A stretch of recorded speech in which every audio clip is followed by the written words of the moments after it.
Hello friends, I am doctor Amit Maheshwari, business trainer, corporate trainer and motivational speaker. मैं आप सभी का स्वागत करता हूं आज के इस इंफॉर्मेटिव वीडियो में। फ्रेंड्स, आज मैं आपको एक रियल केस स्टडी के बारे में बताऊंगा, जिसको जानकर आप ये समझ पाएंगे कि आपको कौन कौन सी सावधानियां अपने बिजनेस में बरतना बहुत ज़रूरी है। एक बिजनेसमैन मेरे पास आए और बहुत परेशान थे। उन्होंने मुझसे कहा कि सर, मैं एक ऐसी प्रॉब्लम का सामना कर रहा हूँ जिस प्रॉब्लम को मैंने खुद क्रिएट किया है, जबकि उसके लिए पेमेंट मैं दे चुका हूँ।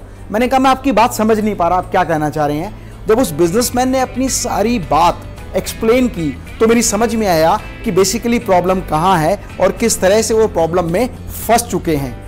फ्रेंड्स, उस बिजनेसमैन ने मुझे बताया कि सर, हमारे पास दो तरह के लोगों से डील करते हैं हम लोग। एक वो जो B2B सेगमेंट में आते हैं, जो हमें रॉ मटेरियल सप्लाई देते हैं, और जितने भी लोग हमें रॉ मटेरियल सप्लाई देते हैं वो कंपनीज हैं। वो बिना बिल के, बिना चेक के कभी भी हमें रॉ मटेरियल सप्लाई नहीं देते। और जो लोग हम लोगों से मटेरियल खरीदते हैं वो सारे एंड यूज़र हैं, और एंड यूज़र कभी भी हमसे बिलिंग कराने के लिए तैयार नहीं होता।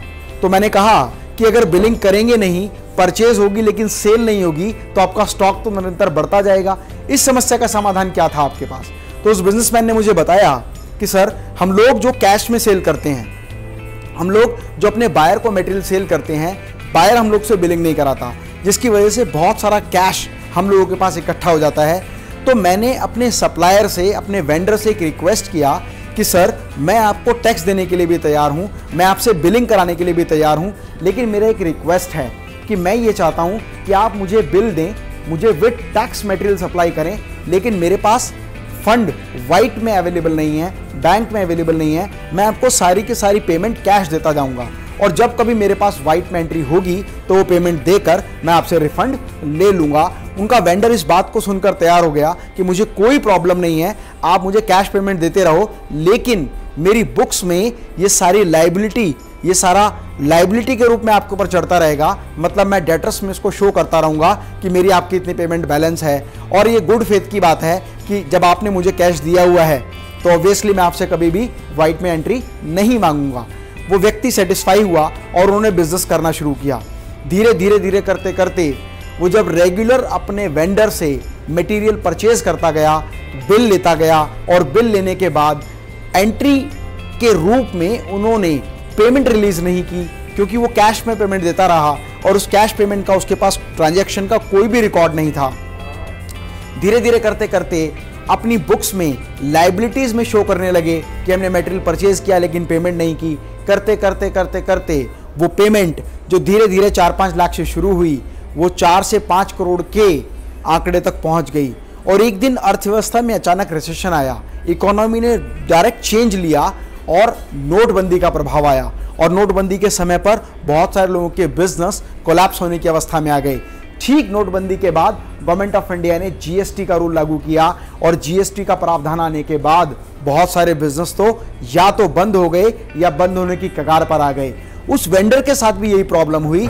उस वेंडर का बिजनेस कोलैप्स कर गया और वो इंसॉल्वेंट होने की कगार पर आ गया, मतलब दिवालिया होने के कगार पर आ गया। और जब वो दिवालिया होने की कगार पर आया तो उसने उन सभी परचेजर्स को एक एक नोटिस सर्व किया कि आप लोगों के पास मेरी बैलेंस पेमेंट है, आप मुझे पेमेंट लौटाएं। वही ठीक नोटिस उस बायर के पास भी आया जिसके बारे में आपको अभी बता रहा हूं। और जब बायर के पास एक नोटिस आया कि सर, आपको मेरे 4 से 5 करोड़ रुपए पेमेंट देनी है, वो बिजनेसमैन बहुत ज़्यादा सरप्राइज हो गया कि सर, मैंने तो आपको सारी पेमेंट कैश दी हुई है, लेकिन केवल एंट्री ना देने की वजह से आपने मुझे नोटिस सर्व किया। और उस वेंडर ने उसको आश्वासन दिया कि सर, कोई प्रॉब्लम वाली बात नहीं है, नोटिस तो मैंने फॉर्मली आपको सर्व किया है। और कुछ ही दिन बाद वो वेंडर उस केस को लेकर कोर्ट में गया और कोर्ट ने उस बायर के खिलाफ डिग्री इशू कर दिया कि ये 4 से 5 करोड़ रुपए की पेमेंट आपको अपने वेंडर को देनी पड़ेगी। वो बायर बोला कि सर, पेमेंट तो मैं ऑलरेडी दे चुका हूं, लेकिन उसके पास उसका कोई प्रूफ नहीं था। और बाद में वो सारी की सारी पेमेंट उस वेंडर ने दोबारा से रिकवर कर ली उस बिजनेसमैन से। फ्रेंड्स, एक बात समझने की बड़ी जरूरी है, एक बात पर ध्यान देना बहुत जरूरी है कि अगर आप अपनी लाइफ में किसी भी तरह की प्रॉब्लम से बचना चाहते हैं, अपने बिजनेस को एक सर्वाइवल बिजनेस के साथ साथ एक प्रॉफिटेबल बिजनेस बनाना चाहते हैं, तो डोंट अवॉइड टैक्सेशन। हम लोग छोटी छोटी बचत करने के चक्कर में, टैक्स बचाने के चक्कर में, टैक्स की चोरी करने के चक्कर में कई बार बहुत बड़ी समस्या में फंस जाते हैं। धीरे धीरे करते करते 4-5 लाख की ट्रांजैक्शन से शुरू करके उस बिजनेसमैन का 4 से 5 करोड़ रुपए की लायबिलिटी उसकी बुक्स में खड़ी हो गई, जबकि वास्तविकता में उसकी कोई लायबिलिटी नहीं थी, क्योंकि वो पेमेंट कैश देके मटेरियल खरीदता था, लेकिन कैश पेमेंट का कोई प्रूफ नहीं था।